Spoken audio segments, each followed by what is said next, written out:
Bueno, abrimos el segundo bloque. ¿Te puedo leer unas cositas? Por favor, a nosotros nos encanta aquí en Ciudad U leer en vivo. Tal cual. Voy a leer un tramito de la presentación del libro que vamos a leer ahora y vamos a hacer nota, pero dice, cuando arranca el libro, ha aumentado la esperanza de vida. Se dice que viviremos cada vez más. La moral de la ciencia es esa, vivir más, pero el deseo de vivir es otra cosa.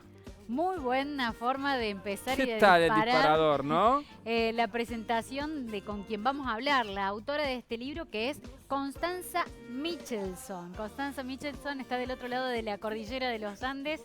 Vamos a llegarnos hasta Chile, a Santiago, para presentarla y para preguntarle entonces qué es el deseo de vivir, ¿no? Hola Constanza, bienvenida. Hola, ¿cómo están? Gracias por la invitación. Bueno, me entiendo que fuese el disparador que te llevó a escribir el libro, a preguntarte sobre esto y a empezar a explicar qué es el deseo de vivir. Y ahora nosotros queremos un breve resumen de qué o por dónde va el deseo de vivir. Bueno, esa es la gran pregunta, pero la entrada del libro tiene que ver con esta interrogación, ¿no? Que es cierto que eh, aumenta la esperanza de vivir.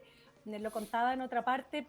Ese año, el año que escribí el libro, me tocó entrevistar en Chile a un científico que es bien importante en Chile y en el mundo, que trabaja en uno de los varios laboratorios que están experimentando con pastillas, que no sé, él me decía esto el año 2019, en 7 años más o menos esto va a aparecer de manera simultánea en varios países del mundo, pastillas para vivir más. No lo dicen así por una cuestión ética, me decía, sino que son pastillas que eventualmente sirven para, qué sé yo, frenar ciertas enfermedades de la vejez. Yo le preguntaba, bueno, pero ¿cuánto más vamos a vivir? No sabemos realmente, pero estamos hablando de cosas importantes, de algo, digamos, de cambios dramáticos. El punto es que ese mismo año en Chile se hablaba de el aumento de los suicidios también, o sea, al mismo tiempo. Por ahí leía, me acuerdo, no sé, según la OMS, hay un suicidio en el mundo cada 18 segundos, sin contar los intentos fallidos, digamos. Entonces, bueno, me dice aquí, bueno, wow, ¿qué es lo que pasa? Lo mismo pasa en el tema de la salud mental, ¿no? Cada vez nos enteramos más de avances de las neurociencias, en fin, pero pareciera ser que eso no necesariamente tiene un eco en la vida misma, digamos, en la vida sensible, ¿no? Creo que cada vez más estamos llenos de discursos, pero medio desconectados de la vida sensible, ¿no? ¿De qué nos pasa? Entonces, bueno, esa fue la pregunta inicial del recorrido de este libro, que tenía que ver, bueno, ¿qué significa un poco el deseo de vivir? ¿Dónde está el deseo? La pregunta es si acaso hoy día la subjetividad contemporánea está como abierta a las condiciones de posibilidad del deseo, o más bien tendemos a cerrarlo todo, es decir, a pensar que la vida es un poco solucionar problemas, y cuando uno concibe así la vida, como solucionar ciertos problemas, entonces siempre estamos solucionando cosas. A mí me parece que el deseo tiene que ver con estar en el registro del problema, no está en el registro de solucionar cosas, sino que tiene que ver con, y nos cambia, digamos, acontece algo que nos lleva a otro lugar. Me parece que el deseo más bien tiene que ver no con el yo, decir yo deseo es una contradicción, o sea, el deseo justamente interroga al yo soy, al yo creo, yo esto, el yo como una posesión, de alguna forma. Y esto es en el título que estamos viendo del libro, El capitalismo del yo, ciudades sin deseo. Por eso que vos estás postulando, digo, que vivimos en un momento del capitalismo del yo, ¿no? De lo personal. Y vos decís que eso lo vacía de deseo. Incluso la tapa me llamó mucho la atención. Tengo entendido que es una obra, ¿no? De un artista donde se ve una cama así desarreglada y ahí vemos restos de cigarrillos, de bebidas acabadas, algún medicamento también. Compone un poco todo el panorama de época que vas analizando a lo largo de tu libro, esto, Constanza. Que es buena observación, porque claro, uno podría decir si acaso en esa pieza, en esa cama, ¿hay deseo o qué hay? Da la impresión de que deseo no hay, ¿no? Hay más bien como satisfacción voraz de un montón de cosas. Sí, justamente el asunto quizás del yo de la época, digamos, como humanos, digamos, de la era secular, donde ya no hay dioses, no hay esa distancia, ¿no?, que nos separaba de una pregunta respecto de qué somos, en fin, sino que tenemos que definirlo todo, cada vez más hay palabras para todo.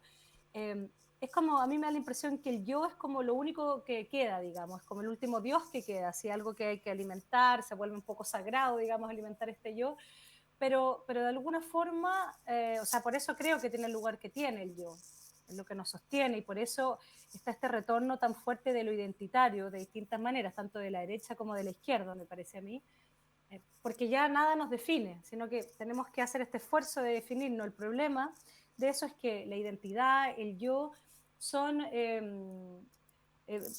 o más bien tienen una relación a la experiencia que es cerrada. Si yo tengo que definirme a mí misma, debo decir una serie de cosas y voy a tratar de buscar una cierta consistencia. Y para encontrar consistencia voy a tener que dejar lo que no me gusta afuera, digamos, proyectar ciertas cosas. Y el asunto es que, bueno, si ya no hay nada que me limite también, sino que más bien yo misma me tengo que definir, en fin, si estoy en esta especie de libertad secular, ¿no?, donde ya no hay límite, no hay nada que esté, no hay más allá. Alguien decía que si uno se fija en las películas, hay varias películas contemporáneas sobre fantasmas, y los fantasmas ya no son un más allá, son como bien más acá. Sí. ¿Se acuerdan esta de Ghost Story, la Sí. historia de fantasma? Que es un fantasma con una sábana, digamos, como si, como si fuera un signo de época, ya no hay más allá, todo está muy acá, está medio pegoteado, digamos. Ujú. Eh, Esa pieza, la de la portada, me parece que es eso, ¿no? Hay algo de la satisfacción que está muy pegoteada, que está muy encima, ¿no? Es decir, como si no hubiera un cierto límite que nos separara de las cosas o nos hiciera dar algunas vueltas, sino que de alguna forma creo que el capitalismo es esta idea es un proyecto de levantar cualquier límite, volver todo mercancía, de devorar todo. Creo que de lo que quedamos desposeídos es de la posibilidad de no poseer las cosas, sino que de tener una distancia que respete un cierto misterio, que nos lleve a un recorrido, ¿no?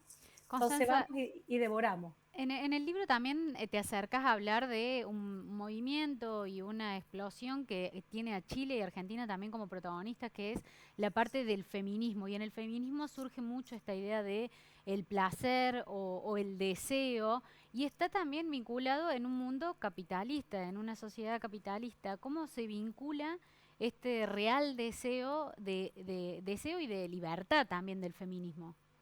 Es que, bueno, como cualquier reivindicación, por supuesto que está atrapado el feminismo de alguna forma, es un síntoma de la época, pero también es hijo de la época.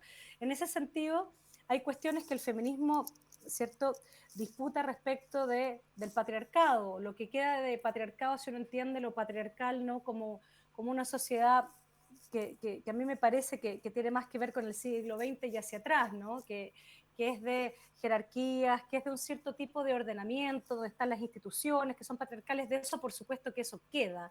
Y el feminismo reivindica eso, hay instituciones que siguen siendo patriarcales. Bueno, hay todo este tema con las instituciones judiciales, pero también la familia heterosexual, en fin. Pero al mismo tiempo, el feminismo, que también me parece que hay feminismos que sí piensan, ok, bueno, está lo patriarcal, pero también es cierto que hoy día el nuevo padre se llama neoliberalismo, podríamos decir, que es otro tipo de ordenamiento que no necesita ningún padre ni ninguna institución, ¿no?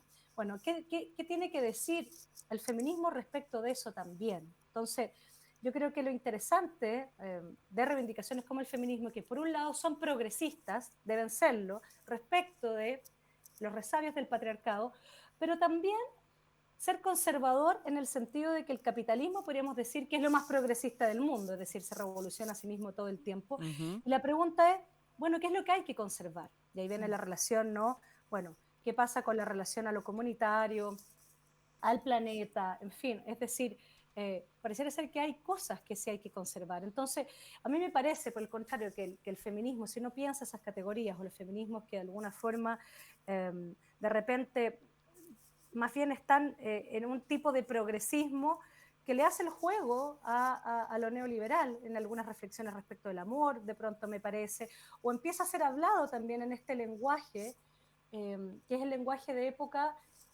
¿cómo lo digo? Un lenguaje que empieza a ser tecnocrático. A mí me pasa mucho eso en la salud mental, me parece que se empieza, son palabras que parten de una buena idea, pero terminan siendo palabras sin vuelo, eslogans, cosas que se repiten una y otra vez, pero luego ya no dicen nada. De nuevo, volvemos a que se separan de la vida sensible. Entonces hay unos slogans, por ejemplo, respecto del amor, ya no podemos seguir pensando el problema del amor y la época, porque entonces, bueno, quedas del lado incorrecto de la militancia o de lo que sea. Entonces, yo creo que cualquier reivindicación, no solo el feminismo y no solamente las militancias como una práctica, insisto, la salud mental y otras cosas, tienen que preguntarse por el lenguaje desde el cual están hablando, porque yo creo que hoy día la tentación es el lenguaje del yo, y el lenguaje del yo es un lenguaje cerrado, es un lenguaje que tiende a volverse eslogan, porque cierra. Capitalismo del Yo, Ciudades sin Deseo. Este es el libro de Constanza Michelson. Hay reflexiones impresionantes para este tiempo cuando hablas también sobre este eslogan, hablando de eslogan de sé tú mismo, que nos impone muchas veces este capitalismo, ¿no? Y que en realidad busca supuestamente liberar, pero termina encarcelándonos mucho más. Bueno, recomendadísimo, Constanza. Muchas gracias por este encuentro, por esta charla y esperemos tenerte pronto otra vez aquí en Ciudad U desde Santiago, reflexionando sobre estos temas de época y gracias por ser parte también de Ciudad U. ¿Puedo decir una cosa muy, muy cortita? Claro que sí. A propósito de lo que dijiste recién, bueno, yo siempre hago el ejercicio, cuando alguien dice quiero buscarme a mí mismo, y digo ya, ok, dale, te doy un minuto, búscate a ti mismo. Al minuto 01, al segundo 01, empezamos a hablar de los demás. Lo que muestra que cada vez que nos tratamos de buscar a nosotros mismos, nos damos cuenta de que estamos hechos de otros, digamos, ¿no? El otro es una incisión en uno mismo. Eso para terminar. Cerrar. Qué bonito. Un gran Qué cierre. bonito. Gracias. Qué Para que bonito. sigamos, porque nos deja abierta una puerta para seguir pensándonos. Bien, librazo, realmente. librazo. Novedad, es de Paidós, acá lo tienen, búsquenlo. Se van a encontrar con reflexiones muy, muy interesantes. Ahí lo tengo Esteban que me lo está tomando. Y aparte entender que no es una vida cerrada, ¿no? Sino que todo el tiempo nos tenemos que estar pensando a nosotros mismos, con los otros, con la sociedad. Y no se termina, hay que enroscarse y pensarse. Claro, hay que hacer un esfuerzo en algunos conceptos que deja Constanza, pero me parece que enriquece mucho estos tiempos que hablamos mucho, ¿no? Sobre cuestiones como esta, ser tú mismo. Y me hizo pensar en la cancelación, ¿no? ¿Cuántos cancelamos porque no están pensando como el lenguaje los define Tal cual. correctamente? Claro que sí.